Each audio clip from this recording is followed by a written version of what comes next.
શ્રી કૃષ્ણ મિત્રો, આપ જોઈ રહ્યા છો યુટ્યુબ આપણી ચેનલ આવો આપણા સત્સંગમાં આપ સૌનું સ્વાગત છે। મિત્રો, ભગવાન શ્રી કૃષ્ણ કહે છે કે પૌરાણિક કથા પૂજા વ્રત કરવાથી બધી મનોકામના પૂર્ણ થાય છે, સુખ સમૃદ્ધિ મળે છે। જો આ વિડીયો મારો પૂરેપૂરો જે કોઈ વ્યક્તિ જોશે તેની ભગવાન કૃષ્ણ મનોકામના બધી જ પૂરી કરશે। કથા અમૃત કરવાનો મહિમા છે, તો આજના શુભ દિવસે આ વિડીયોમાં શ્રી કૃષ્ણ લીલાનું કથા અમૃત સુંદર શબ્દોમાં કરીશું। જો આપને આ કથા પસંદ આવે તો વિડીયોને લાઈક કરજો, શેર કરજો, કમેન્ટ કરજો। આપ આ ચેનલ પર પહેલી વખત જોઈ રહ્યા છો તો સબસ્ક્રાઈબ કરી લેજો, જેથી આવનારા નવા વિડીયોની માહિતી આપ સુધી તુરંત પહોંચી શકે। ધન્યવાદ। શ્રી કૃષ્ણ લીલા કથા અમૃત શરૂ કરીએ। બોલો ભગવાન શ્રી કૃષ્ણની જય। ભગવાન શ્રી કૃષ્ણ 11 વર્ષ અને 52 દિવસ સુધી ગોકુળમાં રહ્યા હતા। મામા કંસના આમંત્રણને માન આપી અક્રૂર કાકાની સાથે મથુરા ગયા। ત્યાર પછી શ્રી કૃષ્ણના વિરહમાં ગોકુળની બધી જ ગોપીઓ અને ગોપ બાળકો શુદ્ધ બુદ્ધ વિનાના થઈ મૂર્છા પડી ગયા। નંદ બાબા અને જશોદા માતા પણ બેભાન થઈને જેમ પ્રાણ વિનહાર શરીર હોય એવા જ થઈ ગયા। ઘણા સમય પછી મૂર્છાવળી પછી પણ એમનું બધું જીવન શ્રી કૃષ્ણના વિના શૂન્ય થઈ ગયું। કોઈ પણ લક્ષ્ય ગાયોમાં, બાળકોમાં, ઘરમાં, ધંધામાં, ખાવા પીવા, હસવા ફરવા, સુવામાં તેમજ વ્યવહાર કામમાં પણ જરાય મન ન લાગતું જન હતું। આ રાત દિવસ હે કૃષ્ણ નામ જપતા મૂર્છામાં પડે છે। મથુરા ગયા પછી શ્રી કૃષ્ણએ મામા કંસને મારી, કાળયવનને મારી, કૌરવોનું સહિત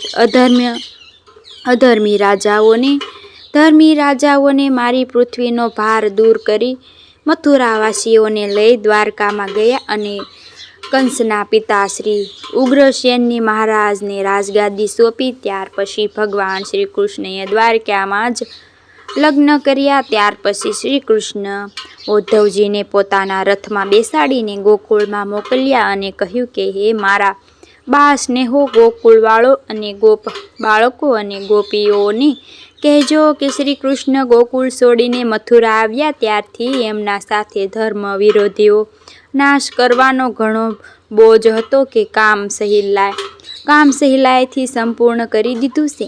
એવા મોટા કામના કારણે શ્રી કૃષ્ણને ગોકુળમાં આવી શક્યો નથી। માટે સૌએ મારા માટે વિયોગ મનમાં ન લાગે આવતા હું દૂર હોવા છતાં તમારી સાથે જ છું। શ્રી કૃષ્ણ આપ સૌને શરણાવાર પણ ભૂલતા નથી, આમ સૌને યાદ કર્યા જ કરે છે। આ કારણે આવી શક્યો નથી, પણ ગમે ત્યારે સમય મળશે ત્યારે એકવાર પણ શ્રી ગોકુળમાં પધારશે અને બધા બા સ્નેહોને મળી વિરહ વિયોગની વેદનાનો અંત લાવશે। આ પ્રમાણે ઉદ્ધવજીને બધી જ વાતો સમજાવીને ગોકુળમાં મોકલ્યા। ભગવાન શ્રી કૃષ્ણની આજ્ઞા માથે ચડાવીને ઉદ્ધવજી રથમાં બેસી સમી સામે ગોકુળમાં આવ્યા અને પ્રથમ શ્રી નંદબાબાની મંદિરે પધાર્યા।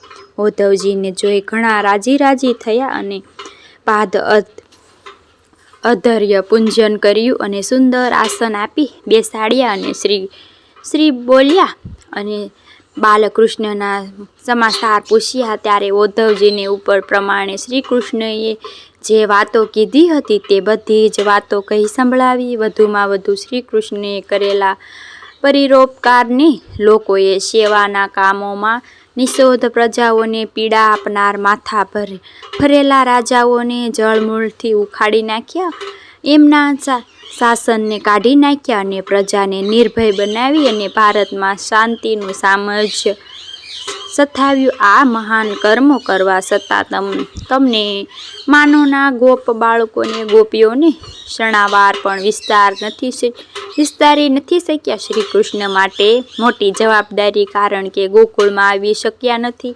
છતાં સમય મળતા અવશ્ય એકવાર પણ ગોકુળમાં જરૂર પધારશે. આ પ્રમાણે ઉદ્ધવજી મહારાજ શ્રી નંદ જશોદાને આખી રાત શ્રી કૃષ્ણની કથા અમૃત પાન કરાવ્યું. પછી પ્રભાત થયા. નંદ બાબા પાસે વિદાય માંગી. જ્યારે આંસુ ભરેલી આંખે ઉદ્ધવજીને વિદાય આપી. હવે સવારે ગોપીઓને ભગવાન શ્રી કૃષ્ણનો રથ જોયો એટલે ગોપીઓ સમજી કે અમારા શ્રી ગોલ્યુસે ગોકુળમાં પધાર્યા છે. એટલે બધી જ ગોપીઓ શ્રી કૃષ્ણને મિલન માટે રથ પાસે દોડી આવી. ત્યારે જોઈએ છે તો શ્રી કૃષ્ણના બદલે ઉદ્ધવજી મહારાજને જોતા જ ગોપીઓ એકી સાથે બોલી ઉઠી કે અમારા પ્રાણનાથ શ્રી કૃષ્ણને કેમ ન લાવ્યા? કૃષ્ણ દર્શન થવાને કારણે બધી જ ગોપીઓ રથ આગળ જ મૂર્છા ખાઈને પડી ગઈ. ત્યારે ઉદ્ધવજીએ ઘણા પ્રયત્ન કર્યા કે ગોપીઓ ભાનમાં લાવ્યા પછી ઉદ્ધવજીએ ગોપીઓને આ પ્રમાણે શ્રી નંદ બાબાએ શ્રી કૃષ્ણ કથા અમૃત પાન કરાયું. તે જ કથા વિસ્તારથી ગોપીઓ કહી સંભળાવી. એ કથા સાંભળીને એક લલિતા નામની ગોપી અને તેની 7 સહેલીઓ સાથે આવી હતી. લલિતા ઉદ્ધવજીને કહે છે કે લાગે તમે એક કપટી, નીલકંઠ, કઠોર હૃદયને હત્યારો કે માનવ દાનવી હત્યા કરનારો છો, સ્ત્રી હત્યા કરનારો છો. એવો અધર્મ મહાપાપી કૃષ્ણની કથા બંધ કરો અને જેવા આવ્યા છો તેવા જ સીધા ચાલ્યા જાઓ, કારણ કે તમે તો જેવું સાંભળ્યું હશે તેવું જ કહેતા હશો. પણ અમારો પોતાનો અનુભવ છે. અનુભવથી જેટલું સમજાય છે તેટલું સાંભળવાથી સમજાતું નથી. અમને તો અનુભવો થયા છે. તમે સાંભળો ત્યારે જ તમને સત્ય સમજાશે. એમ કહીને લલિતા પોતાનો અનુભવ કહેવા લાગી કે અમારે એની સાથે બાળપણાની પ્રીત છે. અમે એમના ખૂબ જ વિશ્વાસ રાખ્યો છે. અમે ઘરકામોમાં છોડ્યા સાસુ સસરા સ્વામી માતા પિતા વડીલોને મર્યાદા છોડી સવારે યમુના ઘાટ પર વનોમાં રાત્રે રાસલીલામાં દીવાની બનીને એમની સાથે જ ફર્યા કરીએ. અમે એવો વિશ્વાસ અને વસન આપેલું હતું કે તમને કદીએ છોડીશ નહીં, ક્યારેય પણ જઈશ નહીં, તેમજ તમને ભૂલી પણ નહીં આવું. વિશ્વાસ અને વસન આપનારો વિશ્વાસઘાતી કૃષ્ણની કથા બંધ કરો અને અહીંયાથી ચાલ્યા જાઓ.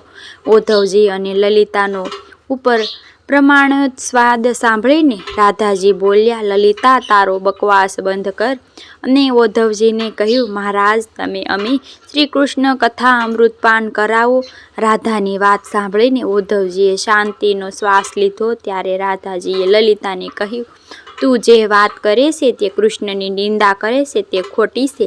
કૃષ્ણને ઓળખવાની તારામાં શક્તિ જ નથી. મોટું તું નિંદા કરે છે. શ્રી કૃષ્ણએ સ્ત્રી હત્યાનો, માનવ દાનવીની હત્યા કરનારો અને નિર્લજ કઠોર હૃદયનો વિશ્વાસઘાતી કહે છે. પણ તારા કહેવા પ્રમાણે એક પણ દુષ્ટ લક્ષણો કૃષ્ણમાં નથી. સાંભળીને તારી વાતોને જવાબ હું આપું છું. શ્રી કૃષ્ણ પોતાને મારી સ્ત્રી હત્યા કરી, પણ જો કૃષ્ણએ પોતાને ન માર્યો હોય તો કેટલાક નિર્દોષ બાળકોને પલપાન કરાવી મારી નાખ્યા હોત અને અનેક નિર્દોષ માતાઓને વિના અપરાધે છતાં બાળકો વાંજણી બનાવી દીધા હોત. તેવી બાળકોને મારતા બચાવ્યા અને હત્યાઓને બંધ કરાવી. અને એવી દુષ્ટ પૂતનાને મારીથી સ્ત્રી હત્યા લાગે છે. બાળકોને માતાના આશીર્વાદ મળે છે. બીજું કંસને મોકલેલા અવનવાર દાનવો શ્રી કૃષ્ણના જન્મથી કંસે કંઈક વાત સાંભળી અને તરત જ જન્મેલા કૃષ્ણને મારી નાખ્યા. માટે તૃણાવ્રતનો દાનવને મોકલ્યો. તે બાળક કૃષ્ણને ઉપાડીને સીધો આકાશમાં માર્ગે ચાલ્યો ગયો અને શ્રી કૃષ્ણને આકાશમાંથી પૃથ્વી પર ફેંકી મારી નાખવાનો વિચાર કર્યો. ત્યારે શ્રી કૃષ્ણએ તૃણાવ્રત પર વિશ્વાસનો ભાર મૂક્યો અને ભારથી બંધાઈને મોટો પહાડ જેવો દાનવ ગોકુળમાં પડ્યો. જે પ્રમાણે પહાડ ઉપર એક નાનો બાળક રમતો હોય તે પ્રમાણે તેની ઉપર બાળકનું નિર્ભય થઈને રમતા હતા. અત્યારે જશોદા માતા સહિત ગોકુળવાસીઓ તૃણાવ્રતના મૃતદેહ પર ચડીને બાળકૃષ્ણને લાવ્યા. આ હત્યાનો મારવાથી હત્યા લાગે છે, પુણ્ય થાય છે. ત્યાર પછી કંસે અનેક દાનવોને ગોકુળમાં મોકલ્યા. તેઓ જુદા જુદા રૂપે ધારણ કરી આવ્યા. કોઈ અજગર થઈ આવ્યો અને કોઈ ગોવાળિયાઓને ગળી ગયો, કોઈ બગલો થઈને આવ્યો અને તે પણ ગોકુળવાસીઓને તેમની મારીને ગોકુળવાળીઓને બસાવ્યા. એક ગધેડો થઈને આવ્યો. તેઓને વનમાં ઘણા ઉલ્કાપતો મચાવ્યા. તેને બલરામજી મારી નાખવામાં ઘણા પ્રયત્ન કર્યા. તેને બલરામજીએ મારી નાખ્યો. એક અગ્નિ રૂપે આવ્યો. તેને આખા વનમાં જ્વાળ લગાડ્યો ગયો. સાથે ગોકુળિયાઓને બાળી નાખવા પ્રયત્ન કર્યો. એવા તો કેટલાક દાનવો વ્રજવાસીઓ મારી નાખ્યા. મહાવ્રજમાં આવી અનેક પ્રકારના કૃષ્ણ સહિત ઉત્પાદો કર્યા. આવા પાપીઓને શ્રી કૃષ્ણએ માર્યા. તેમાં કૃષ્ણને હત્યા લાગી કે વ્રજવાસીઓએ આશીર્વાદ મળ્યા. ત્યાર પછી મથુરામાં કંસ ત્રાસથી જ્યારે આખી પ્રજા ભયંકર પીડાતી હતી, એ નિર્દોષ પ્રજાને કંસના ત્રાસથી મુક્ત કરવા માટે શ્રી કૃષ્ણ ગોકુળ છોડીને મથુરા ગયા. મથુરામાં કંસને મારીને પ્રજાનો કંસના ત્રાસથી મુક્ત કરવાની કાળયવને જેવા મહાબળવાન ત્રાસથી રાજાને પણ મારી નાખ્યો. પ્રજાનું રક્ષણ કર્યું. આવા તો કંઈક રાજાઓ દંત શિશુપાલ, જરાસંધ જેવાને મારી મથુરાવાસીઓને પણ અધર્મથી રાજાઓને ત્રાસમાંથી મુક્ત કર્યા. પછી કૃષ્ણએ કંસના પિતા ઉગ્રસેન મહારાજને તેમને કંસે જેલમાંથી પૂરી બંધન કર્યા હતા. તેમણે બંધનમાંથી મુક્ત કર્યા અને ઉગ્રસેનને રાજા બનાવ્યા. ત્યાર પછી કૃષ્ણના મોટા ભાઈ બલરામજીના શાળા રેવતની સત્યયુગની રાજધાની કૃષ્ણની થળી હતી. તે રેવતે પોતાની બેન રેવતી નામની હતી. તેના લગ્ન દ્વાપર યુગને કલિયુગની સંધિ કાળમાં બલરામજી સાથે કર્યા. એ કૃષ્ણથળની નામની નગરી પ્રસિદ્ધ તમારા સમુદ્રના બેટ પર હતી. તે સ્થાનમાં શ્રી કૃષ્ણના વિશ્વકર્મનો બોલાવીને દ્વારકાના નામની સોનાની નગરી બનાવી.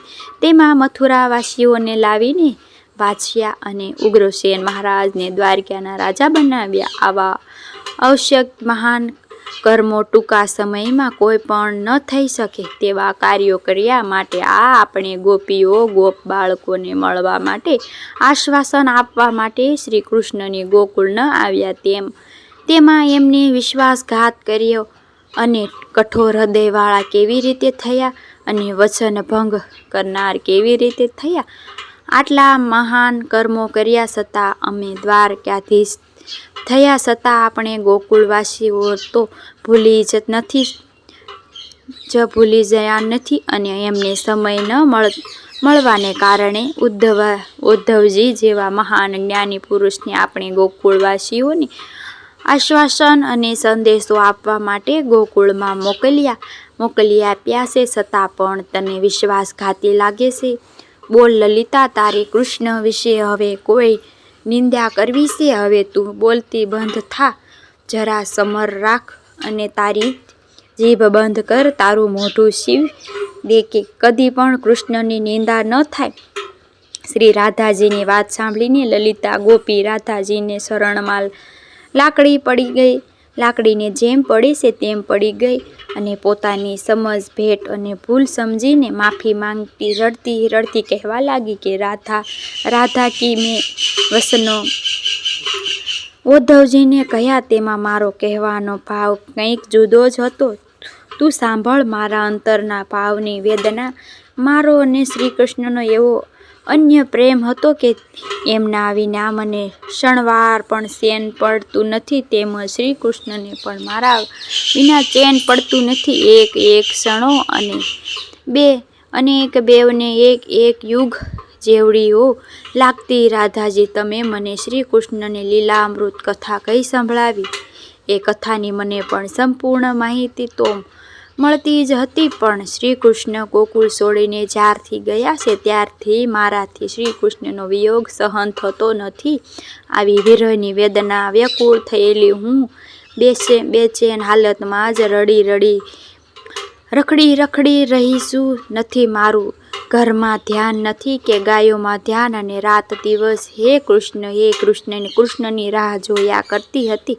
અને વિરહની વેદના ઉદ્ધવજીને પધાર્યા અને મને કૃષ્ણ કથા કહેવા માંડ્યા, ત્યારે મારી વિરહની વેદના એટલી તો વધી ગઈ કે જે અગ્નિમાં ઘી હોમાય અને જે અગ્નિ પ્રજ્વલિત થાય છે તે જ પ્રમાણે મારી વિરહની વેદના પણ ખૂબ જ વધી ગઈ. અને વિરહની અતિશય વેદના મારાથી ઉદ્ધવજીને શ્રી કૃષ્ણની નહીં કહેવાના જેવા વચનો બોલાઈ ગયા. એમાં શ્રી કૃષ્ણની નિંદાઓ કરી તેનું મને જરાય ભાન ન હતું. માટે રાધાજી, કૃપા કરીને મને માફી આપો, મને સતત્વ શ્રી કૃષ્ણના દર્શન કરાવો, મારી વેદનાનો શાંત કરાવો. લલિતા અને રાધાજીનો આ સંવાદ બધી જ ગોપીઓ પણ સાંભળ્યો. તેવી જ બધી ગોપીઓ પણ શ્રી કૃષ્ણના દર્શનની તાલાવેલી થઈ, અને બધી જ ગોપીઓ ઉદ્ધવજીની શરણમાં જેમ પ્રાણ વિના શરીરો હોય તેવી સ્થિતિમાં આંખોમાંથી જેમ ભાદરવો વરસાદ ધારા વરસે છે એ જ પ્રમાણે આંસુની વર્ષાવતી પડી રહી છે. ગોપીઓએ શ્રી કૃષ્ણના પ્રત્યે આવો અન્ય પ્રેમ જોઈને ઉદ્ધવજીનો મહાવિદ્વાન મહાજ્ઞાની તરીકે એમના મનમાં ગૌરવ હતો કે તે ગળી ગયો. ઉદ્ધવજી મહારાજ ગોપીઓના શરણાથી રથ લઈને પોતાના મસ્તકને મૂકીને પોતાનું જીવનને ધન્ય માની ગોપીઓને કહે છે કે આજ સુધી મારા મનમાં જ્ઞાની તરીકેનો જે ગૌરવ હતો તે ગળી ગયો છે, અને પ્રેમ લક્ષણા ભક્તિ જ્ઞાન કરતાં વધુ શ્રેષ્ઠ છે. અને આજે તમારી સાથે પરિચયથી મને સત્ય સમજાયું છે. માટે તમે જ ગોપિકાઓને તમે જ મારા જ્ઞાનદાન ગુરુઓ.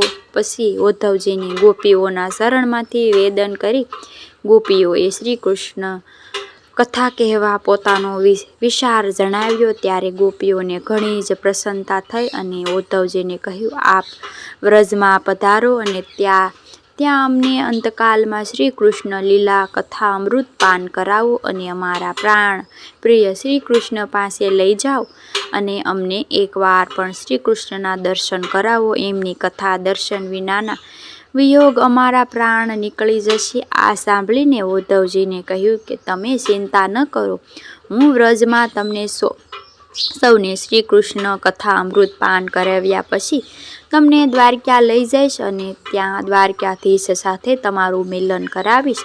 આ પ્રમાણે કહ્યા પછી ઉદ્ધવજી બધી જ ગોપીઓને સાથે તેડીને વ્રજભૂમિ ગયા. ત્યાં ઉદ્ધવજીને 2 મહિના સુધી રોકાઈને ગોપીઓને શ્રી કૃષ્ણ કથા અમૃત પાન કરાવ્યું. પછી ગોપિકાઓને લઈ દ્વારકા ગયા. દ્વારકા પાદરે ગોપીઓને કહેવા લાગ્યા કે આ સામે જુઓ, દ્વારકાના સોનાના મહેલ, અને મહેલોમાં તે પાદરાથી જોતા સૂર્યના પ્રકાશમાં ચમકી રહ્યા છે. આવી સમુદ્ર દ્વારકાને જોતા જ ગોપીઓ આશ્ચર્ય પામી. આવી સમુદ્રમાં મોટી સોનાના મહેલો વાળી દ્વારકાના શ્રી કૃષ્ણ રાજા હતા. તે હવે આપણે ગરીબ ગોવાળીઓને કેમ અપનાવશે એવો વિચાર કરીને ઉદ્ધવજીને કહ્યું કે અમારે દ્વારકામાં નથી જવું, પાદર ઉપર જ રહીશું. અમે અહીંયા આવ્યા છીએ તેના સમાચાર તમે દ્વારકામાં શ્રી કૃષ્ણ પાસે મોકલો. ગોપીઓની વાત સાંભળીને ઉદ્ધવજીએ એક દૂત સાથે શ્રી કૃષ્ણના દરબારમાં સમાચાર મોકલ્યા કે ઉદ્ધવજીની ગોકુળમાંથી ગોપિકાઓ સાથે લઈને દ્વારકા પાદરે આવ્યા છે. સમાચાર દૂતને જઈને શ્રી કૃષ્ણને કહ્યા. ત્યારે ગોપીઓના નામ સાંભળતા જ ભગવાન તરત જ તૈયાર થઈ ગયા. તેવી જ રીતે શ્રી કૃષ્ણને રાણીઓ અને દ્વારકાવાસી પણ તૈયાર થઈ ગયા, અને ગોપીઓનું સ્વાગત સામૈયા કરી દ્વારકામાં તેડી લાવવા માટે પાદરે ગયા. ગોપીઓને જોતા શ્રી કૃષ્ણએ ગરીબ નાનકડા ગોકુળ ગામના બાળકનો ગોપીઓની સાથે રમી ગયો. ચોરીને મોટા થયા હતા, હવે તો ભગવાન દ્વારકાધીશ થયા છે. વૈભવોના તો હવે કોઈ કમી જ નથી. છતાં ભગવાનને ગરીબ ગોપીઓની સામે મળવા જવા માટે મનમાં જરાય નાનપણ ન લાગે, તેમજ પોતાની રાણીઓને પણ શરમ ન લાગે. આ કથા ઉપરથી સત્ય સમજાયું છે કે ભગવાન પોતાના ભક્તો ગમે તેવી સ્થિતિમાં હોય છતાં પણ પ્રેમથી પોતાના પ્રાણપ્રિય ગણીને અપનાવે છે. આશે દિવ્ય ભગવાન અને ભક્તોના નાતો ગોપીઓને ભગવાન આવતા જોયા. મોટા રાજસી ઠાઠમાં દ્વારકાધીશ અને રાણીઓની સાથે, એટલે ગોપીઓએ મનમાં જરાય સંશય થયો કે આવા શ્રી કૃષ્ણ હવે આપણને ન પણ અપનાવે એવો વિચાર કરે છે. એટલા માટે તો ભગવાન ગોપીઓને જોઈ દોડતા ગોપીઓ પાસે આવીને ભેટી પડ્યા.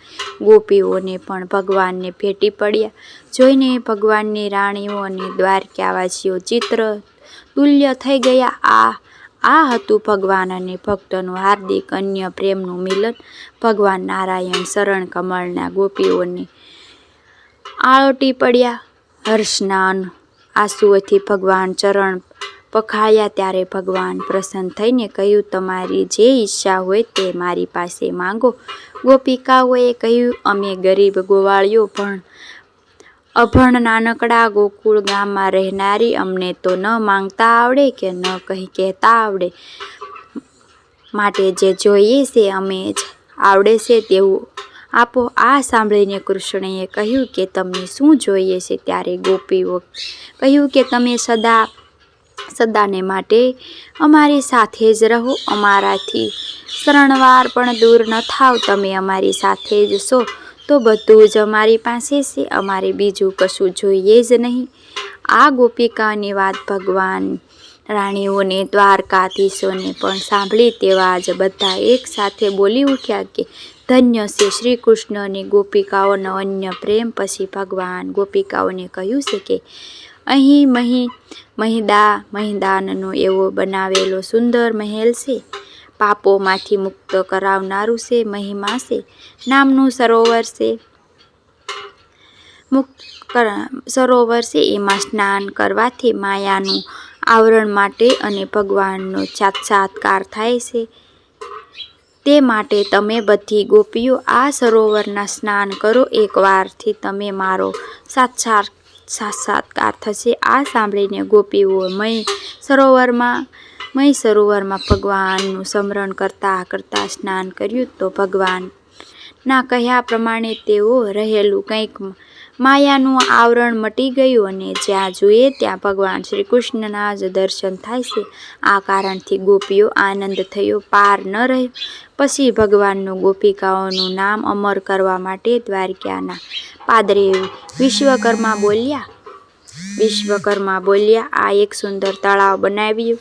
કહ્યું ભગવાન શ્રી જ્ઞાન પ્રમાણે વિશ્વકર્માનો ત્યાર સુંદર બનાવ્યું. આ હતું શ્રી કૃષ્ણનું દ્વારકા અને તળાવનું મહાત્મ્ય. મિત્રો, મને સાંભળવા માટે ધન્યવાદ. આપ સૌને મારા જય શ્રી કૃષ્ણ.